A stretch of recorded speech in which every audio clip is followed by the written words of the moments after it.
un bonjour, saluez la personne à côté de vous. Amen. Comme ça, on se connaît. Hein. Rien n'est tout hasard. Tu ne nous as pas mis à côté de cette personne au hasard, non? Amen. Alléluia. Bah, bienvenue dans la maison de l'Éternel. On va commencer ce culte par prendre ce chant, les lions et l'agneau. Amen. Prenons ce chant ensemble et nous, on va se dire ensemble. On va taper demain?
Parce que Jésus est notre fondation. Alléluia.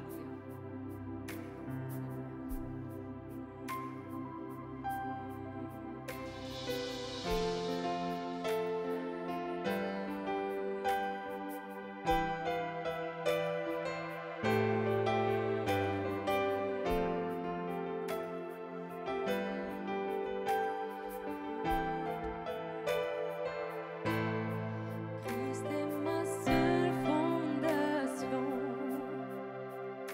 le rocher de ma vie, quand tout autour de moi est détruit.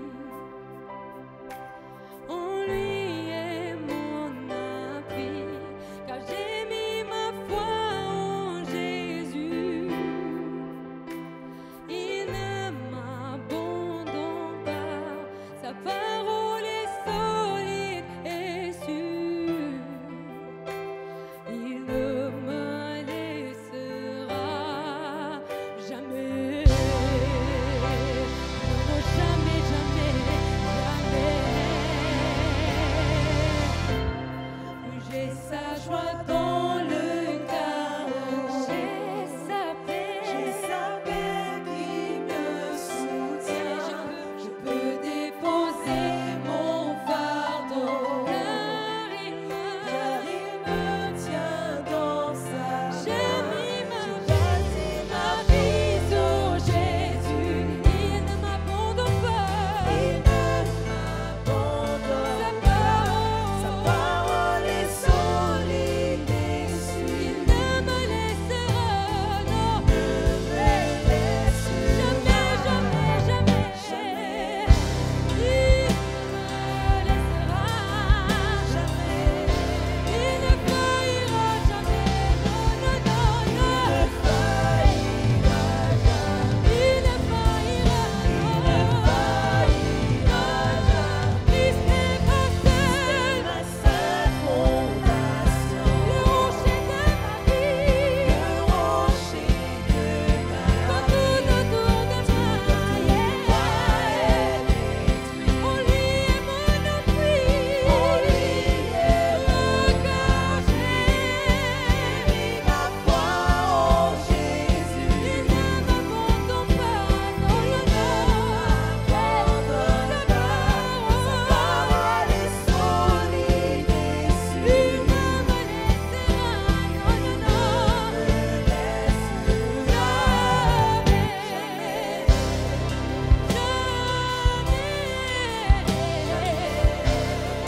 Il ne faillira jamais. Il ne faillira jamais. Encore.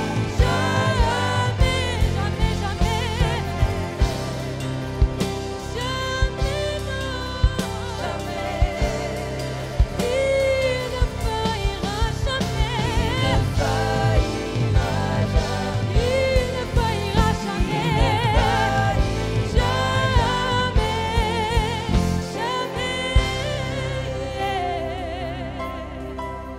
Alléluia. Est-ce que là où vous êtes en plus, vous pouvez élever la voix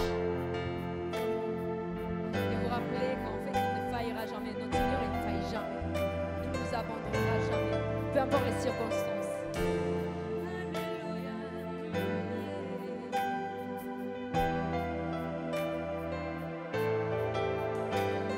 Le vent, la pluie déferlent sur ma vie. J'ai bâti ma maison sur Jésus-Christ. Le vent, la pluie,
chante Église. Je m'abandonne.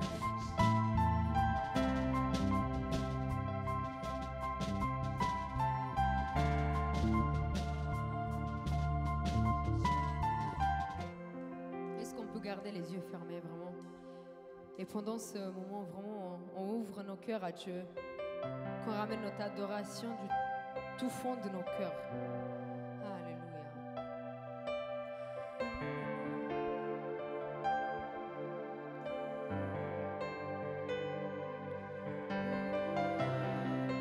Le chant terminé, le rideau retombe, je viens simplement porter mon offrande, car j'ai le désir de réjouir ton cœur. Oh, oh, oh, j'apporte plus, chanter ne suffit plus. Chanter ne suffit Seigneur, pas Seigneur, pour répondre à ton appel. car je sais que les apparences sont trompeuses. Les Mais apparences toi, sont Seigneur, tu trompeuses. vois bien au-delà. Tu vas bien au-delà. Jésus, Oh Dieu, tu sondes mon cœur.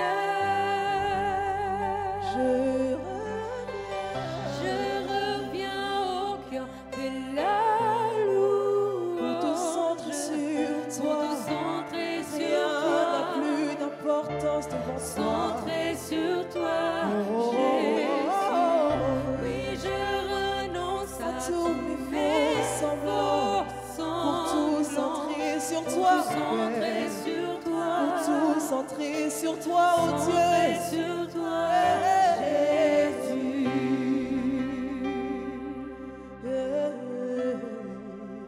Ébloui par ta présence,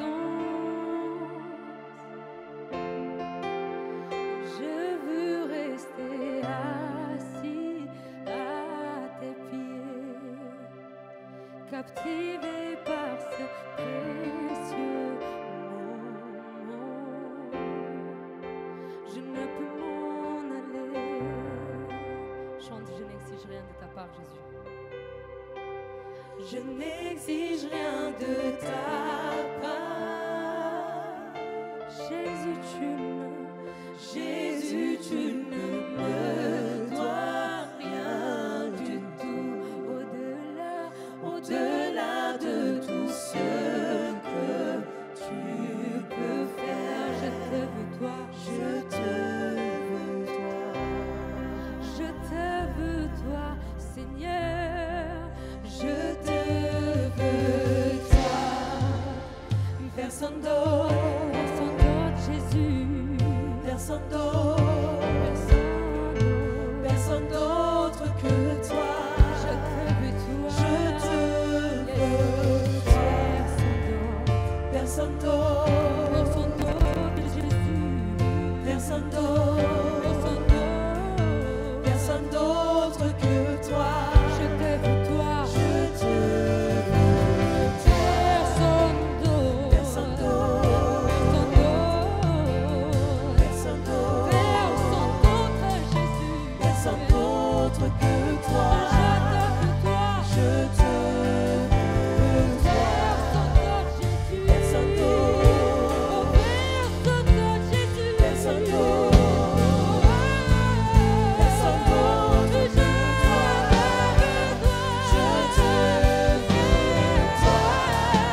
avez été bénis.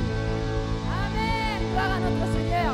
Donc, comme on a été bénis, on va bénir aussi la maison de l'Éternel. Et on va danser, on va chanter. On va faire la maison de l'Éternel. Amen. Allez, on tape des mains.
Place, un grand merci à l'équipe de louange. Amen.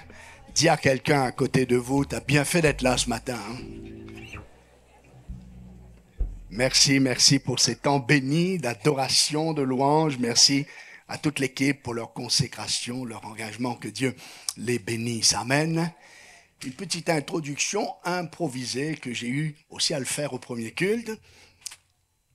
Il y a bien des années, mon épouse et moi-même, nous avons chanté pendant 25 années dans nos diverses missions, dans nos diverses réunions. Et nous avions en fait, dans l'inspiration du message, j'avais deux formes, deux moyens. Alors, soit c'est elle qui qui avait des chants sur son cœur et elle me présentait les chants qu'elle avait sur son cœur et ça m'inspirait, ça me donnait la pensée de Dieu, la parole de Dieu. Et puis à d'autres moments, j'avais reçu la pensée de Dieu et je lui la communiquais et elle préparait ses chants par rapport à cela.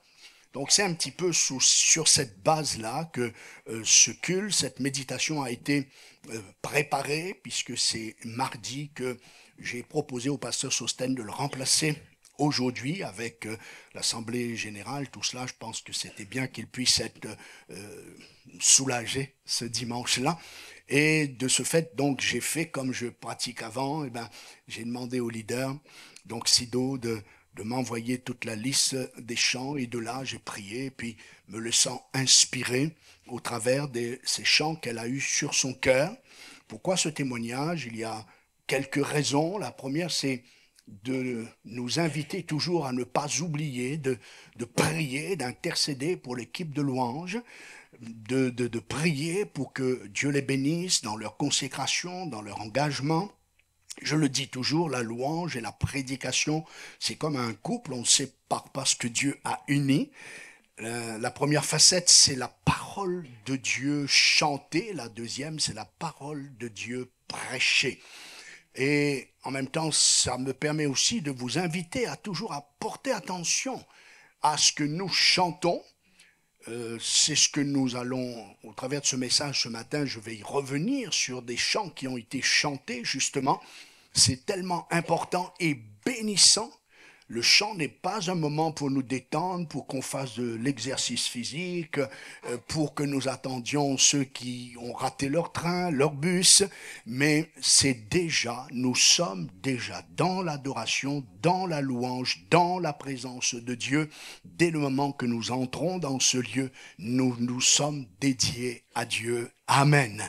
Alors, pensez-y et priez pour que justement Dieu les bénisse, et c'est la responsabilité de l'Église de prier pour toutes les équipes, évidemment, qui travaillent pour le Seigneur. Mais si je parle de la louange, parce que c'est visible, c'est quelque chose qu'ils apportent publiquement, donc ils ont besoin de notre soutien afin qu'au travers de la louange, les cœurs sont déjà préparés, les cœurs sont déjà gagnés.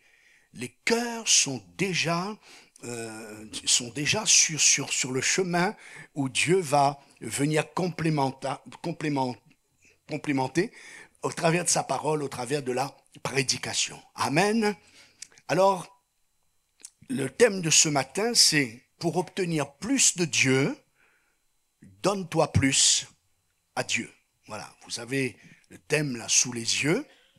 Et j'aimerais que nous partagions ensemble la lecture des Lamentations de Jérémie, chapitre 5. C'est le dernier chapitre et nous allons lire la fin du dernier verset, verset 21. Voilà, les Lamentations de Jérémie 5, 21. « Fais-nous revenir vers toi, ô Éternel, et nous reviendrons. » Écoutez bien. « Donne-nous encore des jours comme ceux d'autrefois. Donne-nous encore les jours des anciens. » C'est une autre traduction. Donne-nous des temps pareils à ceux du passé. C'était dans un moment de communion, de prière, que j'avais donc ce temps où je passais avec le Seigneur, où je lisais ce texte des Lamentations de Jérémie. D'ailleurs, un témoignage que je partage dans le tome 2 de mon livre « Génération d'intercesseurs ». Et là, je me suis uni à ce serviteur de Dieu, à ce prophète, parce que j'ai senti ce même désir, ce même souhait brûler à l'intérieur de mon cœur. Seigneur, donne-nous des jours comme ceux d'autrefois. Venant, en tant qu'enfant, venant d'une saison de réveil de mon enfance, je savais ce que je demandais au Seigneur. Aussitôt, l'Esprit de Dieu parla à mon cœur et Dieu me dit, donne-moi des hommes, des femmes comme ceux d'autrefois, et je te donnerai des jours comme ceux d'autrefois. Amen. C'est-à-dire, Dieu était en train de me dire, donne-moi des hommes, des femmes consacrés, des hommes, des femmes engagés, des hommes, des femmes qui marchaient dans ma présence, des hommes, des femmes qui étaient assoiffés de ma présence, des hommes, des femmes qui passaient du temps dans ma présence. Donne-moi de ces hommes-là, sois cet homme-là, et je te donnerai à voir les jours comme ceux d'autrefois. Parce qu'ils ont vu ces miracles, ils ont vu ces jours d'autrefois, ça signifie ces prodiges, ces signes, ces libérations, le salut par la foi et toute l'action de Dieu dans l'Église. Alors Dieu dit, donne-moi ou sois toi-même cet homme d'autrefois et je te donnerai à contempler les jours comme ceux d'autrefois. Amen. Alors pour obtenir plus de Dieu, donne-toi plus dans ta consécration à Dieu. Amen. Vous savez, les paroles que nous employons dans nos prières ou dans nos chants nous formatent positivement ou négativement. Et ce matin, je voudrais prendre l'exemple de ce souhait que nous formulons, que nous chantons. Je connais un très beau chant de Luc Dumont dans ce domaine. « Seigneur, je veux plus de toi. » C'est une excellente prière. Amen. « Seigneur, je veux plus de toi. » Mais une question, pourquoi cette prière ne peut pas être exaucée selon ma demande? Pourquoi Dieu ne peut pas nous donner plus de lui? Est-ce que quelqu'un a une petite idée? C'est une belle prière, mais dont Dieu ne peut pas exaucer. Alors, parce que premièrement, la Bible déclare, vous avez tout pleinement en Christ. Vous avez tout pleinement en Christ. Tu as déjà la totale en Christ. Jésus dit, Jean 10, 10, c'est facile à retenir, 10 sur 10, je suis venu afin que les brebis aient la vie et qu'elles soient dans l'abondance, ou encore une vie abondante. Dieu est un Dieu d'abondance. Amen. Deuxièmement, Seigneur, je veux plus de toi. Une deuxième raison du pourquoi Dieu ne peut pas exaucer cette prière, c'est parce qu'il nous a déjà donné le plus et il nous demande de le bénir pour cela. Je cite Éphésiens 1, 3. Béni soit Dieu le Père qui nous a bénis ou qui nous a comblés de toutes sortes de bénédictions. Vous avez entendu? Toutes sortes de bénédictions spirituelles dans les lieux célestes en Christ. Amen. Dieu nous a déjà bénis de toutes sortes de bénédictions dans les lieux célestes en Christ. C'est l'ignorance de la vérité qui nous ferme la porte d'une vie abondante. Je répète, c'est l'ignorance de la vérité qui nous ferme la porte d'une vie abondante.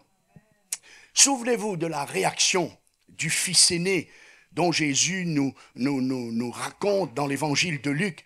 Son petit frère était parti faire les 400 coups et puis il est revenu à la maison de son père. Comment le fils aîné a-t-il réagi à ce retour? La Bible nous parle de sa colère. La Bible nous parle qu'il a boudé. Il n'était pas bouddhiste, il était juif, mais pourtant il boudait. Il a refusé de donner le pardon à son frère parce qu'il était frustré. C'était un mécontent. Et il a même contesté les décisions de son père. Quand on commence à contester les décisions, c'est qu'on est mal. Et parce qu'au fond de son cœur, si vous lisez bien cette histoire, il voulait quoi en fait? Il voulait plus. Mais il ne savait pas qu'il avait déjà tout. Et il s'en privait. Je répète, comme plusieurs d'entre nous, il en voulait plus, mais il ne savait pas qu'il avait déjà tout. Et de ce fait, il se privait et il devenait frustré. Qu'est-ce qu'il a dit à son père? Luc 15. Tu ne m'as jamais donné un chevreau pour que je me réjouisse avec mes amis. Qu'est-ce que son père lui a répondu? Mon enfant, tout ce que j'ai ou tout ce que je possède est aussi à toi. Amen. Tout ce que j'ai est à toi. Il était frustré parce qu'il aurait aimé que son père lui donne un petit chevreau pour qu'il fasse la fête avec ses amis, alors que tout le troupeau lui appartenait. Et ça lui a donc emmené dans une frustration de cœur. Alors je crois que c'est tellement important ce matin pour nous, frères et sœurs, de bien comprendre que cette prière ne peut pas être exaucé. Parce que Dieu ne peut pas faire plus que ce qu'il a fait en nous donnant son Fils unique, Jésus-Christ. Cela m'a rappelé le témoignage d'un missionnaire pasteur qui visitait une petite sœur qui vivait dans une grande misère. Et il prie, il discute, il parle. Et quand cet homme de Dieu retourne pour aller chez lui, il passe dans le couloir et il voit un tableau, un cadre avec un document. Alors il s'approche, il lit un petit peu plus près, et puis il demande à la sœur, est-ce que vous me permettez de vous emprunter ce tableau? La sœur, sans trop bien comprendre, lui dit d'accord. Et cet homme se rend directement à la banque. Il présente donc au directeur de la banque ce document dans ce tableau, et le directeur va dire, ah, mais enfin, depuis longtemps, ça fait des années qu'on cherche l'héritier ou l'héritière de ce grand trésor que cet homme a laissé en héritage, mais on n'avait aucune nouvelle. Alors cet homme de Dieu raconte, en donnant ce témoignage, il fait un rapprochement, il dit, cette femme, cette sœur, elle vivait dans la pauvreté alors qu'elle était archi riche. Elle vivait dans le dénuement, elle vivait dans le manque, alors qu'elle avait tout. Et il rajoute ceci, n'est-ce pas souvent ce que nous, en tant que chrétiens, nous vivons, nous sommes souvent dans cet état de cœur. Dieu nous a tout donné et nous vivons dans la pauvreté, nous vivons dans la misère. Alors, donnez-moi votre attention. Chaque chrétien, chaque enfant de Dieu sont égaux devant le Père. On est d'accord avec ça. Mais chacun se différencie ou va se différencier par le plus de leur amour pour Dieu, de leur service, par le plus de leur temps passé en sa présence, le plus de leur vie qu'ils consacrent à Dieu. C'est le plus dans leur engagement qui vont les démarquer et définir la qualité de leur vie chrétienne. Vous me suivez ? Au niveau du salut, au niveau de l'appel, au niveau de l'amour de Dieu, Dieu n'aime personne sur la terre plus qu'une autre. Tout cela, nous sommes tous à égalité. Mais à partir de là, ce sont ceux qui vont entrer davantage et de plus en plus dans ce que Dieu leur a donné. Ils vont se différencier par rapport aux autres. Dieu n'a pas de chouchou. C'est nous qui décidons la portion de notre bénédiction. Amen. Et Dieu nous dit, comme il me l'a dit et comme il le dit au travers de son serviteur Jérémie, chapitre 7, versets 4 et 8, je l'ai déjà apporté cette pensée-là. Il dit ceci, ne vous livrez pas à des espérances trompeuses qui ne servent à rien. Seigneur, je veux plus de toi, c'est se livrer à une espérance trompeuse. Parce que nous nous attendons à un plus, alors que Dieu ne peut pas répondre, parce qu'il nous a déjà, je répète, tout donné. Donc la réponse, la clé, peut-être en visionnant cette nouvelle année, elle est à notre portée. Cette année qui se pointe tout doucement, mais sûrement de 2025, c'est donc en me donnant, en m'offrant plus à Dieu, en me consacrant davantage plus à Dieu que je vivrai plus de Dieu. Amen. Vous m'avez bien suivi. C'est en cherchant plus Dieu dans la prière que j'obtiendrai plus de sa volonté sur ma vie et que je le servirai davantage plus à ses desseins. La Bible dit de David qui est un homme d'onction, un homme de relation, un homme de communion, un homme qui aimait être dans la présence de Dieu, un homme selon le cœur de Dieu. Dieu dit de David, l'homme selon mon cœur, et quand David est mort, bien des années plus tard, l'Écriture rend témoignage de lui après avoir servi au dessein de Dieu. Après avoir servi au dessein de Dieu. Pourquoi David a pu servir au dessein de Dieu? Parce en allant dans la présence de Dieu, il prenait connaissance. Notre sœur Sylvie nous a introduit sur ce mot connaissance.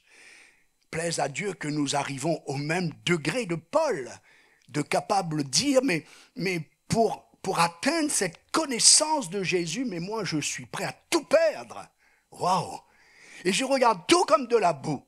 Parce que ce que je veux, moi, c'est la connaissance. Ça veut dire quoi? Il est en train de parler qu'il veut atteindre tout ce que Dieu lui a confié, plus que le plus. Tout ce que Dieu lui a confié, tout ce que Dieu lui a donné. Amen. À la librairie, vous trouverez ce petit stylo. Rechercher Dieu, c'est prospérer. C'est pour acheter, en profit des enfants. Et c'est lors d'un camp de jeunesse que nous avons fait cela pour les jeunes. C'est le jeune Osias de 16 ans. Donc je m'adresse à la jeunesse. Là, je m'adresse aux ados ce matin en même temps. Il s'appliqua à rechercher Dieu. Et dans le temps où il rechercha l'Éternel, Dieu le fit prospérer. Il n'y a pas d'ado meilleur que toi.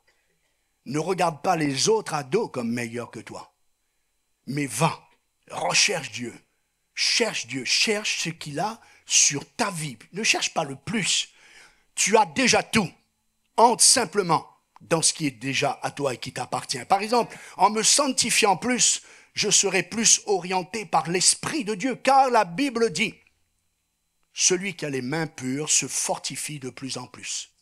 Celui qui a les mains pures se fortifie de plus en plus. Donc, comprenons bien ceci ce matin. Si tu veux plus de Dieu, donne-toi plus à Dieu pour que là tu puisses entendre tout ce que Dieu a pour toi. Souvenez-vous de l'appel de Moïse. J'aime beaucoup ce témoignage. Il y a 15 jours, je l'avais rapidement cité, mais je pense que c'est bien de revenir sur son expérience. Moïse vivait sa petite vie de tous les jours, comme nous-mêmes, et il était berger, il gardait ses moutons, ça faisait 40 ans qu'il faisait ça, et il était là dans la montagne quand tout à coup, qu'est-ce qu'il voit? Il voit qu'il y a un buisson qui est en train de brûler. Sachez que c'est pas cela qui a été appelé Moïse. Vous le savez, la Bible dit que ce buisson, il était tout en flammes, mais il ne se consumait pas. Moïse était dans un désert. Un désert, c'est pas la première fois que Moïse voit par le soleil à cause de la chaleur, à cause de la température. Ce n'était pas la première fois que Moïse voyait un buisson qui est en train de se faire brûler. C'est le cas de dire. Mais celui-là, c'était différent. Il se consumait pas. Alors, la Bible nous raconte que, on ne sait pas combien de temps que ça a pris, mais il devait peut-être se poser des questions. Peut-être il devait se demander, waouh, mais c'est extraordinaire. Il était là peut-être en admiration. Il était là peut-être en interpellation, ça l'interpellait. Et c'est évident. Comment ça se fait? Tous les buissons que j'ai vus, où le feu du désert est tombé dessus, ils étaient brûlés, calcinés. Mais lui, il ne se consume pas. Tout ça, c'était bien. Mais Dieu attendait de Moïse un plus de son intérêt. Et la Bible dit, vous pouvez lire Exode chapitre 3, versets 1 à 4, et vous le verrez textuellement, la Bible dit, au moment où Moïse a décidé de s'intéresser de plus près, de savoir ce qui se passe, et pourquoi ce buisson ne se consume pas, la Bible dit, vous pouvez le lire, au moment où Dieu vit que Moïse se détournait, il a arrêté ses occupations, son train-train de tous les jours. Il a osé prendre l'autre direction, osé d'aller chercher le plus. Et la Bible dit, au moment où Dieu a vu cela, c'est bien précisé que Dieu a attendu cela. Et au moment que Moïse s'est détourné pour venir voir ce qui se passe, l'Éternel l'appela. Amen. Moïse, et vous connaissez la suite. Donc, si tu veux savoir le plus des choses que Dieu a préparées d'avance pour toi et que le Saint-Esprit veut te révéler, alors intéresse-toi plus aux choses de Dieu. Celles qui demeurent, celles qui sont éternelles. Que dit la Bible dans Colossiens? Cherchez les choses d'en haut où Christ est assis à la droite de Dieu. Affectionnez-vous aux choses d'en haut et non à celles qui sont sur la terre. Donc, c'est une question de choix. Où je prends la décision d'arrêter de m'attacher à toutes ces choses dont je vais tout laisser sans exception. Même pas un épingle je vais ramener, même pas un euro. Tout va rester, tout va être consumé, tout va être détruit. Alors Dieu dit non, attache-toi aux choses d'en haut. Cherche les choses d'en haut. Mise ta vie, comme nous l'avons dit pour Paul, pour les choses, pour la connaissance d'excellence du Christ, parce que ça demeure. Amen. Et nous l'avons chanté. Je te veux toi, personne d'autre que toi. Ce n'était pas une célébration de mariage, hein, c'était un moment de louange. Hein. Je te veux toi, personne d'autre que toi. Et c'est ça, aspirer le plus de Dieu. Nous l'avons chanté, alors abandonne tout. Mon seul désir, nous l'avons chanté, c'est d'être avec toi. Je veux te connaître plus. Et moi je rajoute, jusqu'à l'excellence. Alors si c'est votre prière ce matin, alors prenons la décision d'abandonner plus de nous à Dieu. Amen. Avez-vous réfléchi? Je vous invite à réfléchir avec moi. Jésus n'est pas devenu le sauveur du monde du fait qu'il était le Fils de Dieu. Jésus est devenu le sauveur du monde par l'offrande de sa vie à la croix, où là, il s'est donné sans réserve. Vous me suivez? C'est pas parce qu'il était le sauveur, pas parce qu'il était Fils de Dieu, égal sauveur du monde. Non, il a dû obéir. On l'a entendu, il a poussé des cris. Et bien qu'il fût fils, il a appris par l'obéissance des choses qu'il a souffert. Il a appris par les choses qu'il a souffert, l'obéissance à son Père. Et là, il devait aller, excusez-moi prendre le mot, dans le plus de Dieu. Et là, il va, avec son titre de fils de Dieu, il va offrir sa vie, il va donner sa vie, il va mourir sur la croix. Et que dit la Bible? Ça a déjà été lu ce matin, mais moi je vais le lire dans un autre texte, Philippiens 2, c'est pourquoi aussi Dieu l'a souverainement élevé et lui a donné le nom qui est au-dessus de tout nom. Car selon la mesure de notre engagement, du niveau de notre engagement, la récompense sera alignée à cela. Et Jésus a tout donné. Il n'a rien gardé. Il a tout donné. La croix n'était pas le sien. La barque n'était pas le sien. Sa mère elle était porteuse. Rien n'était à lui sur cette terre. Tout était emprunté. Mais il a tout donné. Il a quitté le ciel pour mourir pour nous. Alors il est devenu le sauveur du monde. Et c'est pour cela que Dieu l'a souverainement élevé au-dessus de tout. Voici donc comment vivre ce plus de Dieu, car c'est une bonne aspiration d'avoir ce désir dans notre cœur. C'est un saint désir qui est agréable à Dieu. Alors pour cela, donne-toi plus à Dieu afin de vivre ce rêve d'une vie épanouie utile au royaume de Dieu. Que, au travers de ce message, nous arrêtons de rêver, mais que nous entrons dans l'accomplissement de nos rêves. Alléluia. Souvenons-nous de Jacob. Oh là là, c'est un drôle de gars, ce Jacob. Hein? Je ne connais pas une famille dans la Bible aussi désorganisée, aussi démontée, aussi instable, aussi catastrophique que la famille de Jacob. Avec toutes sortes de femmes, on échangeait, qui va coucher ce soir avec le mari, et puis je te donne ça si tu laisses ton mari ce soir. Enfin, il n'y a que Dieu pour nous aimer quand même. Hein? Mais un jour, ce Jacob, la Bible dit qu'il avait, et Jacob resta seul. Il y a eu un moment, c'est par son plus de solitude, de passer du temps dans la présence de Dieu, qu'il va expérimenter, qu'il va recevoir le plus de Dieu, le plus du divin. C'est beau parce que Jacob resta seul avec Dieu. Cette petite phrase peut vouloir beaucoup dire. Peut-être un moment de réflexion. Un moment où il se pose en se demandant où je vais là. À quoi elle a servi ma vie? 21 ans, il a bossé pour le beau-père, trompé, menti, lui qui mentait, les autres qui lui mentaient. Alors il y avait peut-être cette petite phrase, Jacob demeura seul. Il y avait comme un besoin, une aspiration du plus, quelque chose qui change, quelque chose qui fasse la différence. Et là le miracle s'est accompli. Et il va avoir une rencontre avec l'ange du Seigneur. C'est juste voir. Et vous savez que la Bible précise que c'était l'ange de l'Éternel, que vous ne retrouverez plus jamais dans le Nouveau Testament, parce que c'est un type de Jésus-Christ. Rendez compte, celui qui allait être appelé Israël rencontre celui qui allait donner sa vie sur la croix pour nous. Juste parce qu'il a eu un besoin, un moment où il a décidé de ne plus simplement dire plus de toi, Seigneur, mais qu'il a été le chercher, ce plus de toi, Seigneur. Et là, il a fait une rencontre surnaturelle. Je prie pour que cela interpelle plusieurs ce matin au milieu de nous. Amen. Souvenons-nous d'Abraham.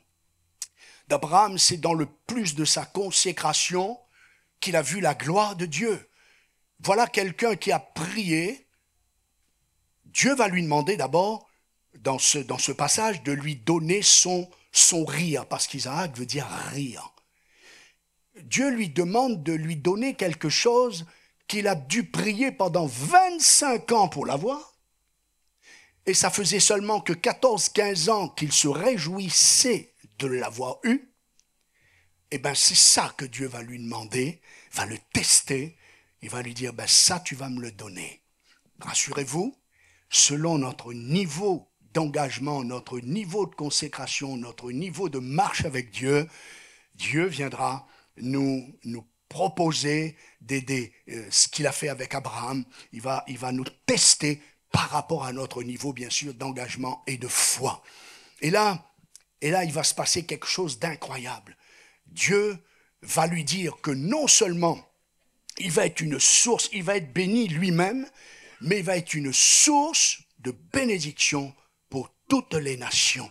Il a été le plus des plus, il a donné le plus qu'on pouvait le plus donner. C'est pour ça d'ailleurs que c'est une image par rapport à Dieu le Père qui a donné son Fils. Alors veux-tu ce matin donner le plus à Dieu dans ton obéissance, dans ta consécration? Toi, tu sais ce qu'il attend de toi. Toi, tu sais quelle obéissance Dieu attend de toi. Alors, engage-toi plus à obéir si tu veux voir la gloire de Dieu. Amen. Et tu seras une source de bénédiction, non seulement toi-même, tu seras béni, car celui qui arrose sera lui-même arrosé, mais ta famille, ton couple, tes amis, l'Église du Seigneur, dans ta sphère d'influence, seront bénis. Alors, obéis plus à Dieu. Devrions-nous parler du plus de confiance de Job, qu'il a fait confiance, une confiance incroyable, où tous les autres lui disaient « lâche l'affaire ». Tous les autres lui disaient « laisse tomber ». Et Job va garder toujours plus cette confiance, et il va expérimenter le plus de sa restauration.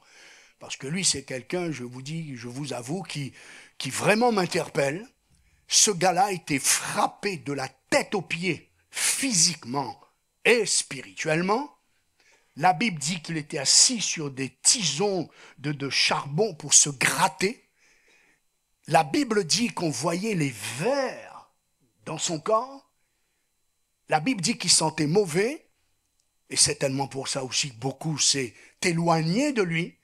Donc un physique complètement détruit. Vous verrez pourquoi je donne tous ces détails. Et puis, le fait qu'il a gardé le plus, toujours plus, de confiance dans le Seigneur, alors Dieu va lui donner le plus de Dieu. Dieu va le guérir. Dieu va le restaurer. Au travers même de ses prières, les autres seront bénis et sauvés. Mais ce qui me touche le plus, car physiquement, il n'y a plus grand-chose à attendre de ce gars-là, hein. Souvent dans le monde, quand vous êtes à ce niveau-là et qu'il y a une petite amélioration, vous êtes quand même handicapé, vous êtes quand même dans un état second. Mais Job, la Bible nous dit qu'il a fait 10 enfants encore après. Waouh! Je ne sais pas qu'est-ce que Dieu lui a donné, qu'est-ce qu'il a mangé, mais son corporel, vous me suivez, son physique, c'est intéressant que vous étudiez en détail ce qui est dit de son corps. Et puis que vous allez voir au chapitre 42, la fin, ce que ce corps est devenu d'un jeune homme, d'un homme plein de vigueur qui va permettre que de lui naîtra 10 autres enfants. Et puis la Bible dit, c'était pas, vous savez, c'était pas des brouillons, hein, parce qu'on aurait dit partant d'un corps comme ça, on peut faire que des brouillons, hein. Non, c'était des chefs-d'œuvre. La Bible dit, c'est pas moi, la Bible dit que dans tout l'Orient, c'est fort, Il n'y avait pas d'aussi jolies filles que les filles de Job. Là, je peux vous dire, en réunion de jeunesse, tous les gars étaient présents. On n'avait pas besoin de les supplier de venir au rayon de jeunesse parce qu'il y avait les beautés des filles de Job qui étaient là dans ces rassemblements. Amen. Mais c'est ça notre Dieu, frères et sœurs. Ce serait trop long pour expliquer spirituellement tout ce que cela peut dégager de ce que je suis en train de vous dire. Mais lisez, étudiez et Dieu va vous parler. Mon oreille avait entendu parler de toi, mais maintenant mon œil te voit. Et pendant que l'équipe de louange se prépare, parce que nous allons avoir un moment de prière, je regarde l'heure, excusez-moi. Je vous invite à écouter ce que Dieu demande à Jérémie de dire au peuple, ce que Dieu demande à Jérémie de dire à toi et à moi. Et nous l'avons chanté, sa parole, elle est solide et sûre, puisqu'on va lire ça dans sa parole. Oui, sa parole est notre précieux guide. Mais pour nous y conformer, faut-il encore la lire, la connaître, l'étudier, la mettre en pratique. Ça me permet de faire une petite annonce, là, vous avez la librairie, vous avez des Bibles. Extra, et profitez Noël, jour de l'an. Au lieu des chocolats, après ça nous donne de la graisse, on est obligé de nous soigner. Donnez une Bible. Offrez une Bible à vos amis. Et vous allez bénir leur âme. Amen. Car que ce livre de la loi ne s'éloigne point de ta bouche. Alors voici l'invitation pour vivre le plus de Dieu, Jérémie 15. Ainsi parle le Seigneur, si tu te rattaches à moi. Donc tu t'es détaché. Je te répondrai. Et tu te tiendras devant moi. C'est au conditionnel. Si tu sépares ce qui est précieux de ce qui est vil, vulgaire, sans valeur, tu seras comme ma bouche. Il y a beaucoup de jeunes dans notre génération qui rêvent aux grandes choses. Mais Dieu demande à la jeunesse et à chacun de nous, commence par séparer de ce qui est précieux, de ce qui est précieux à mes yeux, à mon âme, à mon cœur, de ce qui est vil, vulgaire, sans valeur. Et tu seras comme ma bouche. Wow. Si tu es prêt, une autre traduction dit, à exprimer ce qui mérite d'être dit, pas les jugements, les critiques, pas les racontards, pas ce qui fait mal, pas ce qui divise, parce que ça, c'est pas la bouche de Dieu. Mais si tu es prêt à exprimer ce qui mérite d'être dit, est-ce que j'exprime ce qui mérite d'être dit? C'est une question. Tu seras mon porte-parole. Wow. C'est beau. Et nous l'avons chanté, et je vais le reprendre, l'équipe va reprendre. Pardonne-moi.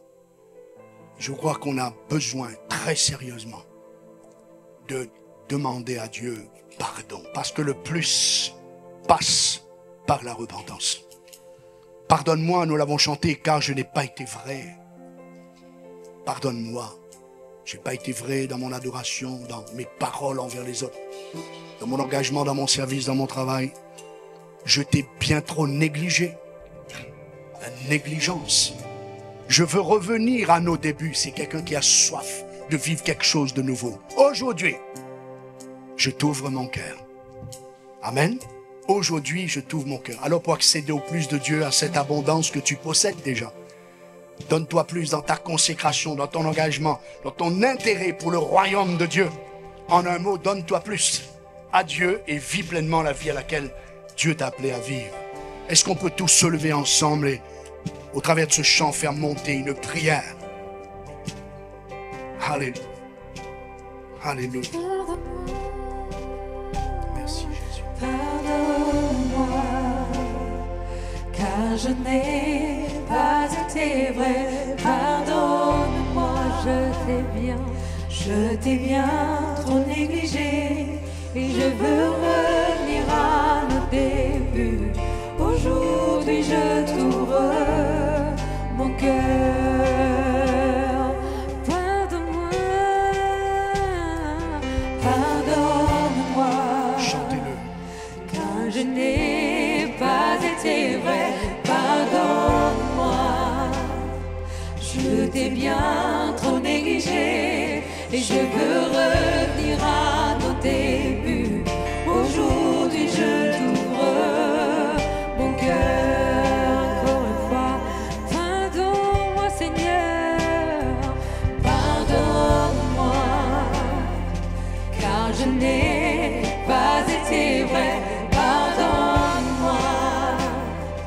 Je t'ai bien trop négligé.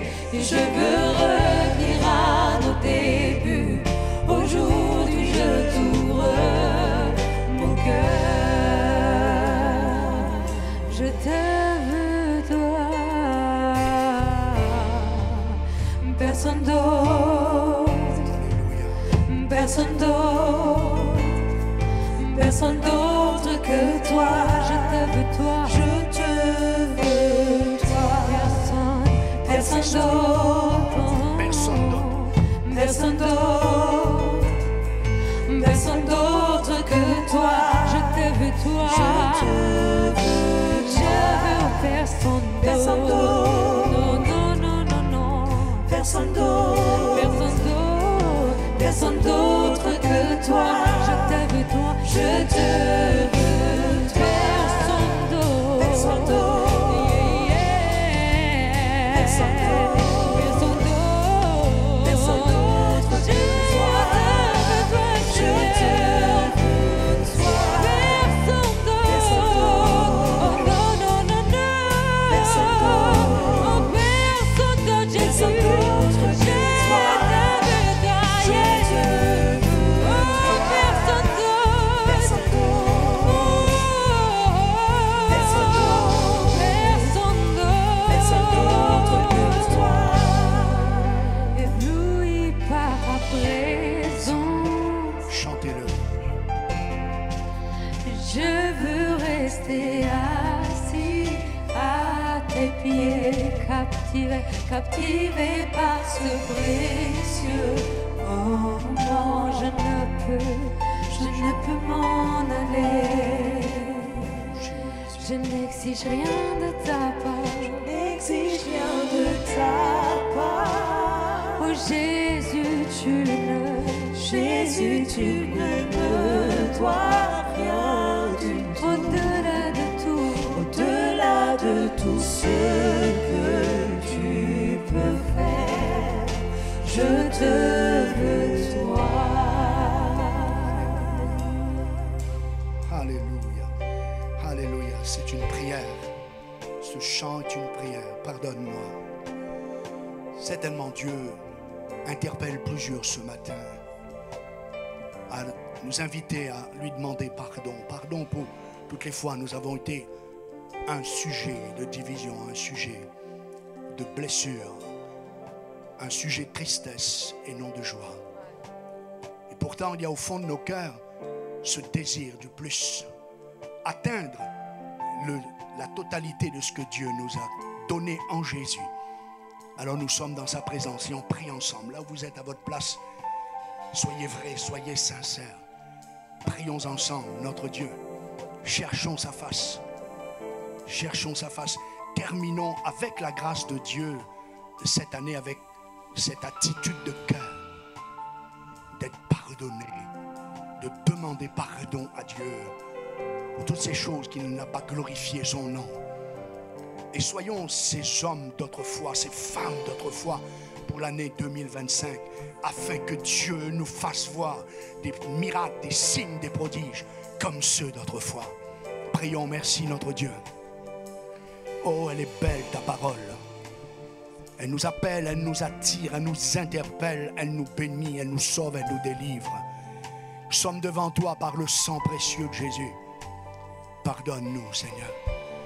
Pardonne pour toutes les fois par mon témoignage, mes paroles, mes actions, mes réactions.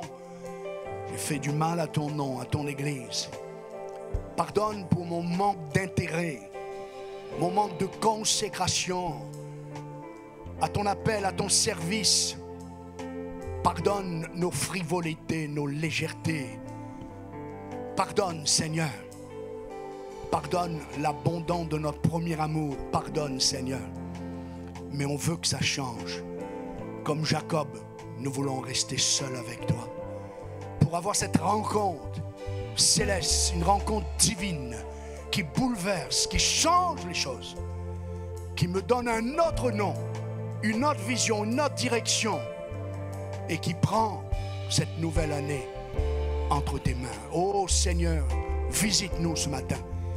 Bénis chacun de tes enfants, du plus petit jusqu'au plus grand. Et merci, merci pour ta parole. Merci pour ce temps d'adoration et de louange. Et merci pour ceux qui l'ont préparé en cherchant ta face pour connaître ton cœur afin de nous bénir. Dans le nom de Jésus. Amen. Est-ce qu'on peut acclamer le Seigneur? Merci à l'équipe de louange.